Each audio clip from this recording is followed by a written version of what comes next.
Cup friendly. You can see the game live on Sportsnet World right now. While Sunday you see France coming off a big win over Norway, taking on Paraguay. Monday, of course, the rosters need to be finalized. You can see Lisla in action at 3 p.m. Eastern, 12 Pacific, also on the Sportsnet. Well, then in IndyCar action this weekend, you get not one, but two races in the Drivers' Duel in Detroit. Sportsnet 1s are home for both races Saturday and Sunday at 3:30 p.m. Eastern.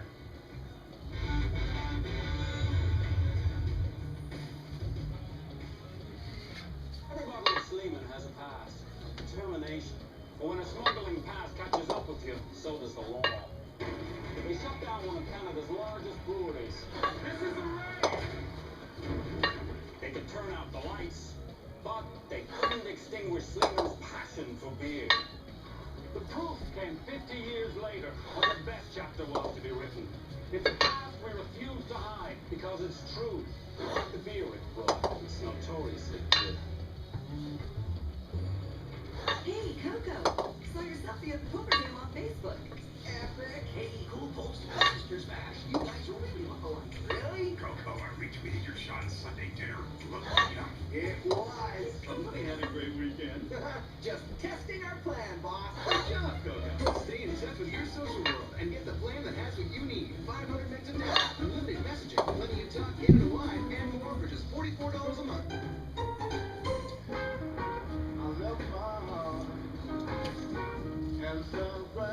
Unlimited data, talk, and text in Canada. And now, across the USA, only $39 a month. With true mobile freedom. So I had my first cigarette. I felt so dizzy I almost threw up. And I started smoking at bars, after meals, and all the time. I haven't liked smoking for years. You know when you're supposed to hang up your skates. Tried to quit lots of times, but it's hard. This is where I started smoking, and this is where I'm going to quit. But I'm not going to do it on my own. Quitting isn't easy. Talk to your doctor about non-nicotine prescription options to help you successfully quit. Celebrate and save during the 50th anniversary sale at Home Hardware and Building Center locations. Save and protect with the durable Beauty Tone Hard Rock Stone Coating. Enter online for your chance to win. Homeowners helping homeowners with expert advice. Most compact cars suffer from compact thinking. The Dodge Dart thinks bigger. It's big on safety. With more technology. And better fuel economy. In fact, the only thing compact about Dodge Dart is the price. Starting at only $15,995. Your Monday and Friday night home for WWE is Sportsnet 360. Start your week with Raw, WWE Vintage Collection, SmackDown, and much more. Monday and Friday nights, one place to go for the WWE. Sportsnet 360. The WWE, Mondays and Fridays on Sportsnet 360. We're back! Ready? Tim and Sid! Our number 3. Swag! You heard the man. This is our number 3. Since Xero remains on vacation, but that does not mean that I don't have help. In fact, we will continue our spelling bee with Darren Millard in mere moments from now. But I have to welcome a pair of fellas in studio that I get along with real well. One, Kenny Reed from Sportsnet Connected fame. Two, Terry Ryan from many different places fame, most notably the unofficial mayor of St. John's, but former Montreal Canadiens draft pick, 8th overall, and current author, Tales of a First Round Nothing. And I think you've been on the station now about 40 times since that book was published. Congratulations on being a star of multimedia now. Well, thanks a lot. Say you got to strike the iron's hot, right? Snowball's picking up momentum. That's it. It's Kelly Penny over here. He's helped me out because every time I'm on here, I enjoy the banter too. It's a great time. It's a real, I'm a hockey fan. I'm a long removed from the NHL, but as everybody knows now, but I really do appreciate it because every time I come on here, I know it's selling some books and it's putting some cheddar in my pocket. So thanks a lot, boys. enough cheddar to buy an ascot for the t-shirt now that you're an author? Oh God, I love that. You know, like I say, I can always change my clothes game, but your face is always going to look like that, right? So it's tough to break that. Here's the deal. These two fellas used to host a show, well, at least a segment together. Yeah. Explain this to me. It was Edmonton Radio, was it? Edmonton. Bob Stauffer used to host the show in Edmonton, and I would come on every Tuesday for an hour. You know, I'm the regular Tuesday guest. So one day we're taking callers, and this guy calls in with somewhat of a Newfie accent. Bob, who's a hockey encyclopedia, he's a current color commentator for the Edmonton Oilers, says, "Are you Terry Ryan?" Terry said, "Yes." So put Terry on hold. The next week, Terry's also a regular guest on Tuesdays, and it came to be known as Trainwreck Tuesdays because guys would call in and want to talk about the Oilers power play, the Edmonton Eskimos defensive line, and Terry and I would talk about Danger Bay and Jessica Rabbit. Yeah, it would just go in every direction. I was out there that year, because in 2003 I retired from pro hockey, but I've been playing senior hockey ever since. Actually, I played this year with the Cleveland Cowboys. We lost in the Allen Cup final.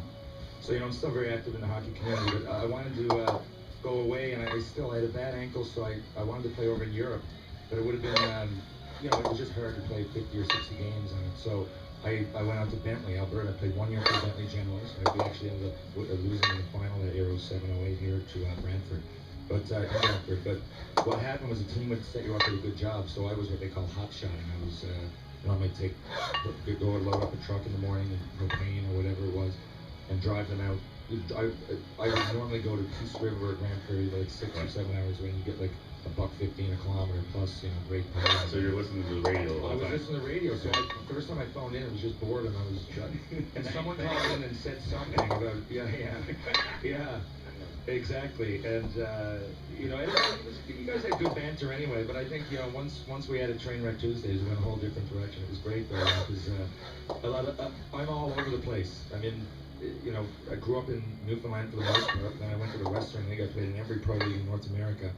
So a lot of people that I hadn't talked to, and this Facebook was just getting on the go. I mean, I wasn't big into it then. Twitter was nowhere, so I would go on the radio. Oh, I'm all over it now. I gotta be. Like I said, the ball's rolling, whatever. But follow me on Twitter at TerryRyan20. So, I don't know if you ever listen to this show, but it's always on the rails, so try not to take this, but we never get sidetracked. I thought you had it here because Sid wasn't here to ruin it, so you figured you'd invite us in here to ruin it. Yeah, right. So how's the book going? Because it seems like, I mean, based on the update, it's going pretty well. I think so, but I will say this. On the way over here, I stopped at Indigo. Yeah, it landed on the bestsellers list. I can't believe I'm saying this now. I'm not being cocky. I can't believe it because this was never meant to be a book. 3 years ago, I got called and approached. Maybe I keep journals all the time. If I told me I got a little bit of anxiety going on or something, I'm always, that kind of sells me down. So it's going pretty well. It cracked the Globe top 10 Canadian nonfiction list a couple weeks ago. But I will say, at this point, if Chapters Indigo, if you're out there, start putting this on display. You know, it's out selling a lot of books. I stopped there in the Indigo store here. There's 3, you know, not even face out in the bottom corner of the sports section. Let's go. Let's put it out there. Go down Indigo and put some jerseys over some hats. Yeah, I'm on here, and the airports. You know, people are gonna buy it. You know, I got to be a salesman as much as anything.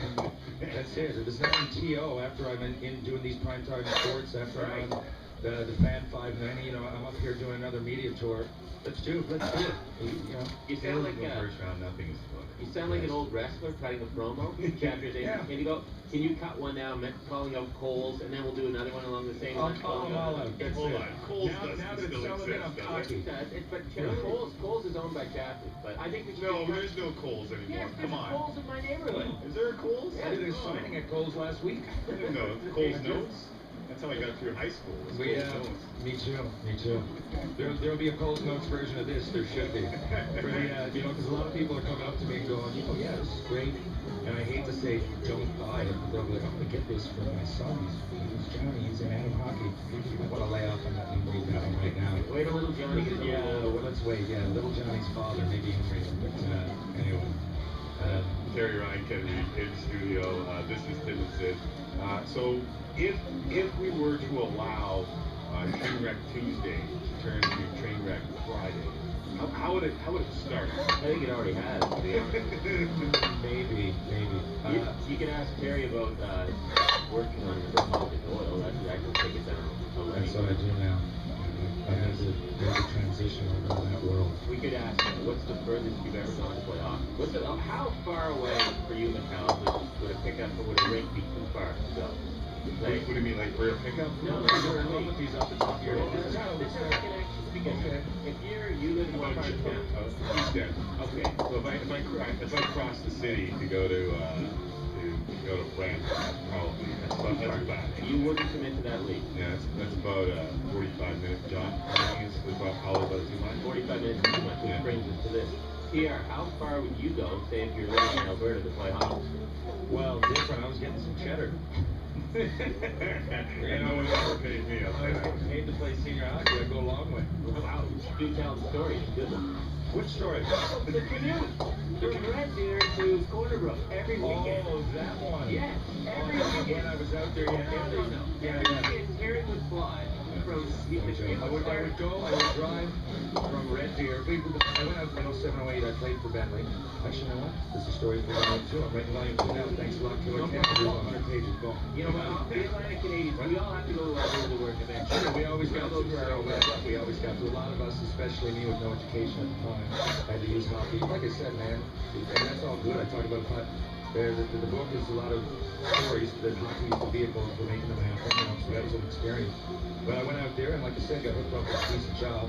But you know, I'm still a Newfoundlander, and I was all about. We went to the Allen Cup final, so I knew with Bentley. Newfoundlander, we had a great league there. You go for the Herder every year, and you know you get 4 imports per weekend. I can really get into it. But It is a great league. I've seen it come up. It's fantastic. Well, and That's you real know, hockey. if we just lost to Dundas in the final, you know, and we went undefeated at that point. Let's get back to got a commuting. Yeah. So I was, yeah, I'll go on all night. I will. I do love that league, We'll though. end up going right back into Jessica Rabbit or something. I'll be, and that's a side story. But, so the next year, I figured, you know, the first thing we did when we lost, I called Corner Brook, the team I played on a couple years before. Wally Fitzpatrick was a guy and I said, you know, I think we can go to the Cup. I know Sam were better than Bentley, but Bentley that year, it was a hard road with most teams we played against. I thought Newfoundland could have competed. So the next, but Wally said, you know, they set me up pretty good, paid me real well to fly across the country. And I was a stick rep for Ballistic Hockey Sticks. So half the league went with Ballistic on Wally's recommendation and helped me out. So I was making a lot of money, but I would go, you know, you say I was selling sticks. I was also doing some writing, some blogs. I realized on the book, actually, most of it got put together. Thunder Jones on the plane. Yeah, I was talking to myself like I am now. So Red Deer, I would drive from Red Deer to Calgary. I would get on a flight, usually we would go Halifax, and then Halifax to Deer Lake, which is out there about an hour from home. And this is then every Thursday. Every Thursday, the odd Friday if it was early and I had to work Thursday. So then I would go drive to Calgary, fly to Toronto, fly to Halifax, fly to Deer Lake, drive 45 minutes, and like just get right out there. And usually, if it was the Great weather, right? Usually great weather. it's a real weather, yeah. The typical island of Newfoundland, of course. Right, it was, I wasn't prepared for this today, by the way. My feet are sweating and everything. I got cowboy boots on. I came over here. It's unbelievable. I left, it was 4 degrees and, Put the cowboy boots on the back. Let's go, come on. This radio is also on TV. Oh, that's pretty slick. Aaron Ashram writes the forward to my book. Let's talk about my book more. And that's what he says, Newman is cowboy boots. These ended up being a signature thing. I love the boots. I think they're great, even out west. Everybody wears them. I go home, and some people are starting to, you know, and St. John's now has got a real, it always did, but it's got a real art scene now, and it's hard to really look different in this whole hipster time. You know what I mean? Yeah. Like in the '90s, I went out to Seattle or Tri-City, which is closed, and there was that grunge movement. And you kind of, yeah, it was, you know. I'm a guy Never who been wrote to Pearl Jam, right? guy. I never went there. Yeah, well, of course, yes, you did, Killer Ken. I did not. You were a Motley Crue guy. You were an anything guy. I was a Crue I guy. heard you sing the lyrics to Duran Duran. I would gladly sing you Well, anywhere. so you're not a Motley Crue guy if you know Duran Duran. No, I just never went to the grunge thing. Why are we supposed to be talking about your commute to Newfoundland? Oh, yeah. Oh, God, it took me a better part of a day. And then, you know, if it was the Friday, the way it worked, that I would get in halfway through warm-up. I just throw on my gear and go play. There was a few, I was making the biggest commute, but there was, you know, players coming from Halifax, a couple from Ontario. Every team gets a few, but that was by far the biggest journey. But, like, you know, what was I going to do? I like the relaxation. I don't mind it. And on the plane, I got to put together, you know, there's a period, in this day and age, it's so much in your face, you know, social media and networking and computers. I kind of like that very entertaining. You can't use your phone. I love that myself because you and I are You're just trying to be like me now. You're just trying to be like me. time I'm on Tell us why you like it. because I turn my phone off and nobody can bug me. Well, yeah, there's something nice about that. You know, and it's different than just turning your phone off and throwing it in the corner because then you're always going, do you have your phone on? Somebody good call, you know. We can think of the black t-shirt too. I like black t-shirts. Well, or I don't know if you can pull off the are you saying that you're dressed better than I am right now? No, I'm saying I'm trying to be like you. Well, oh yeah, It's all sure. shirts help. You can't be like me. Scott Sutherland writes in and says, holy hell, there's a Clarenville caribou on Tim and Sid right now. There you go. I think, You see, so we got more calls so far about the Toronto Caribous than Montreal Canadiens. That's our first thing in hockey season. honestly, and this is probably not the place to do it, by the way, Terry and Ken Reed in the studio. I honestly believe that here we are with the Marlies playing the Stars, the age. I think senior A hockey should be the top line. My old man won an Allen Cup way back in the day.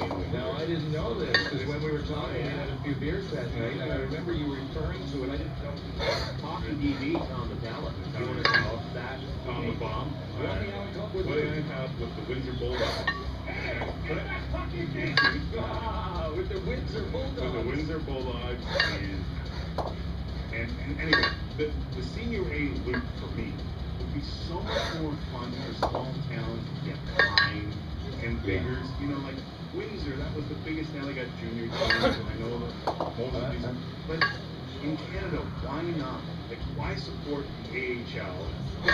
Small spots. We can go and watch great hockey in any little barn the way we used to 50 years ago. Yeah, and in St. John, in Newfoundland, I think we really benefit from the isolation. That can be bad or good, but when it comes to senior hockey, well, for example, we played Grand Falls in the final this year, and both of us have upwards of 1,000 season ticket holders. I put that in perspective. It's a big business, and everybody loves it because the tickets are well priced. And we usually have some level of locals, you know, those national level locals playing. So everybody, it's a community thing. It's a lot of fun, you know, from the perspective of you're playing for the boys, you're playing for the community. You go out after, you get treated well. It's like a real, on a relative level. It's what you're playing. Yeah, it's a community thing. It's the pro hockey. One thing about the pro hockey, I always thought you get into it and you're trying, and you want to be a team player, but it's hard sometimes that one guy's from, you know, Helsinki, and the other guy's from Rhode Island, the other guy's from Newfoundland. Now you meet each other and you become a teammate and you form a bond because that's what you're supposed to do. But when it's naturally there anyway, you know, when you're with the representing the area. Yeah, I represent the area. You know, I got a great trainer from Orlando. We wanted it was a great time, but. You know, the next year is probably completely different for the players. In Newfoundland senior, and any senior for that matter, it tends to be way more of a community. Craig wrote in the middle of this and said, Darren Millard still on hold. I'm waiting for the spelling bee. Eric writes in and said, is Millard still on hold during this East Coast game? No. We have allowed him to move on and finish his shopping at Loblaws. We're going to call him a bit later, but I'm having so much fun with this. Ken Reed in studio alongside Terry Ryan. Ken, what's the one question that from 15 years ago in Edmonton you didn't get to ask? Where do you stand on hockey analytics? Where do I stand on hockey analytics? I'm completely. I don't. I think if I was a scout, what would I scout for? You think? No, but like I mean, well. I know. One of the reasons I want to be like you, Terry, is I like the stories as well. I think hockey's played from the inside. I do, exactly. So that's kind of what I was getting at. If I was looking for a player, I don't think I'd concentrate as much as they are today. Everybody's getting off on this, you know, goals, assists, statistics versus, you know, certain home games, away games, which skates they wore, how fast their shot is when they're coming off the wing on the offside. And you can calculate so many things. There's obvious stuff. Like, obviously, if a guy gets 50 goals, or I don't have to do a pound home, 95, I snack 50 goals. I had 28 fights that year. But, you know, yeah, well, it didn't take a genius. I had 50 goals, I had 20 odd fights. But obviously, the guy can score a bit and he can fight a bit. And after that, you try to develop him into a player. You know, there's obvious stuff that comes with that. No one needs to know that coming off the right wing, my shot was 10 miles an hour slower from, you know, who cares? Well, you find a way to do it. Now you work with guys, I think, you know, to bring out what they had, what the reason you draft certain players, and you work with them. But there's something to be said, obviously, for numbers, but I don't think that there's heart and team playing and how a guy is respected in the dressing room. Why did Mike Keane play for so long? Mike Keane was an average. I'm not knocking Mike Keane, but Mike Keane didn't have the attitude that he had. He wouldn't have played for so long. The boys loved him. What were his, how were his hockey analytics? How were his, stats? All I know is that every time he played, whether he had goals or assists at home versus on the road versus in his own division, I know that he came to play every night and stick up to the boys. Sometimes after the game, he'd come over and maybe, this is what you got to do. I know you're a rookie and good luck. You got to work on this, and this, and no one sees that. That's not a statistic, but it makes the dressing room flow. And I think that's, in my opinion, something's going right for the Canadians. It's a successful season. I don't know anything else. Like I said in my book, I got my opinions about Michel Therrien at the time. I thought he was ignorant to a certain degree, but everybody learns. I was a different person, so was he. Whatever he did with that team this year, that they really had, that they were missing in the past, the boys loved each other, they picked up for each other, and something was going on there that couldn't really be explained in goals and assists, but they gave it a great fight. Sorry, Jim. I just think follow that up here with as a guy that's so passionate about it, just tick you off the kind of way that people are trying to mathematically quantify the game now and trying to get an answer for some things that maybe there isn't an answer to. And I noticed you did see your own format for 50 goals in 94, 95. FYI, 91, 92, most sportsmanlike player picked only did 6. The most sportsmanlike player. That's so mental achievement. It could be real. I played with guys who were most sportsmanlike, and it's because, you know what, they're great and they're good for the team, and I play with them because there's nothing else to do. And they're like, this guy comes every practice first, he picks up the puck, he can't skate, but you might as well give him. Which were you? I was a hybrid. You were a hybrid. I was good in the room. I played with him. He's pretty good in the room. Now you have that men's league. People, Tim's in a situation he's kind of like Chris Pronger. Now, Chris Pronger hasn't officially announced his retirement yet. So Tim's playing for my men's league team. He didn't show up the last year. So he hasn't officially signed up. He's still there. Got Clapper, though, from the left wing. That's a pretty good stat for you there. But yeah, there's all this. Yeah, look, I just think there's the way, I don't know why, there's a lot of society went the other way. But if you look at sports, if you look at hockey, we're on this like box of, and I find the more you follow those mathematical analysis, you're getting too much structure, too much. It's almost like, in a way, it all blends together. But you go to these games, what I can't stand about a lot of games now, you go to a Leafs game, you go to a Canadiens game, and you look, and it's all the suits. And a lot of people, you get their corporate tickets, they go to the game, they might not even want to go. Whereas the heart of the game, there's some people, like I talked to a friend up here who's a teacher, musician, good guy, and I said, do you go to Leafs games? Leafs games. I can't go to Leafs games. The middle class, it used to be lower class is pushed out. The middle class now is being pushed out. No, and I agree. Like, if I want to come up here and take my kid to a game, I got to pay $500. Come on. I go to Marley's game where you watch the Leafs. Yeah, and I know that it's fine. I know that's not what you asked me, but there's something to do with that. There's all this structure, and the corporate elite or all the, so the heart in my mind is not in the stands like it used to be, and the same thing in a dressing room, right?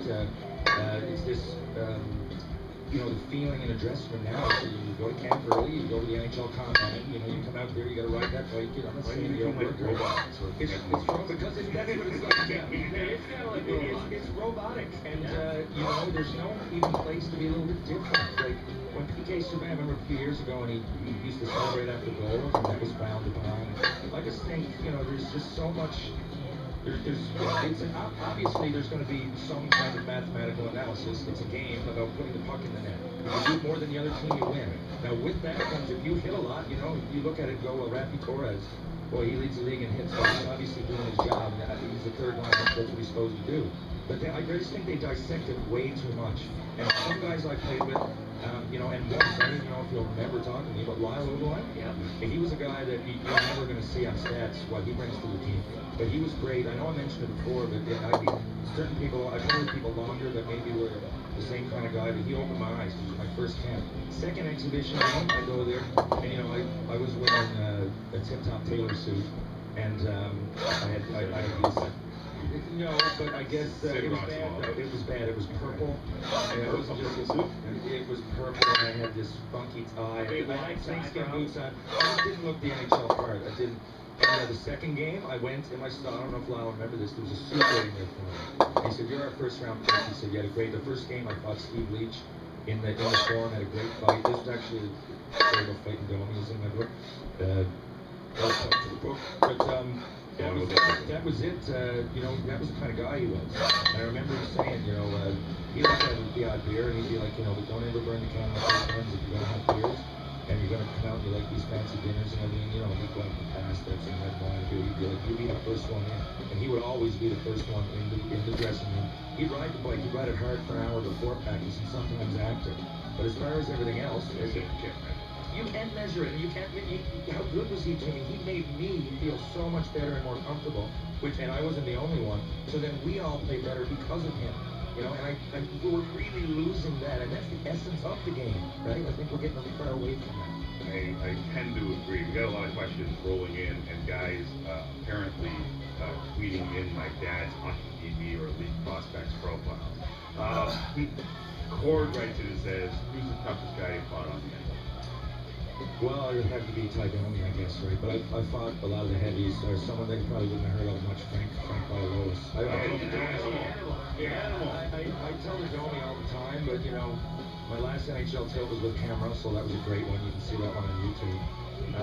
Well, you know, people ask, you know, might as well say it. You know, it was a great tilt. Todd Harvey, we had a great one. But the toughest, you know, was the animal, Larocque in the minors. Larocque was a beast, though. Yeah, me and Thordy used to have good fights in the minors. Me and Joey Shelley. You know, I was with Fredericton for a couple of years, and I'm not. A lot of people think, you know, turning age to fight. No, that's not the case. He liked it when I fought, but you know, I was also I fought a little bit too much at times. But you know, it was a situation. We didn't have a lot of tough guys in Freddie. So in junior, I was a middleweight. When I got to pro, I ended up taking on the role of fighting a lot of the heavies. I don't think we could ever beat many of them, but they wouldn't really beat me down either. It usually be a toe fight. Like Shane Corson used to say, I remember we were in Buffalo, and actually we were at home. I fought Matthew Barnaby. He was a great fellow. Again, for the first time since a couple weeks ago on a charity tour over Newfoundland, which I won that. But you know, we were in playing on in Canada. It was a regular season game, and I fought Boomer in the first period. And then in between, Barnaby asked me in the second period, he said, "You want to make it two?"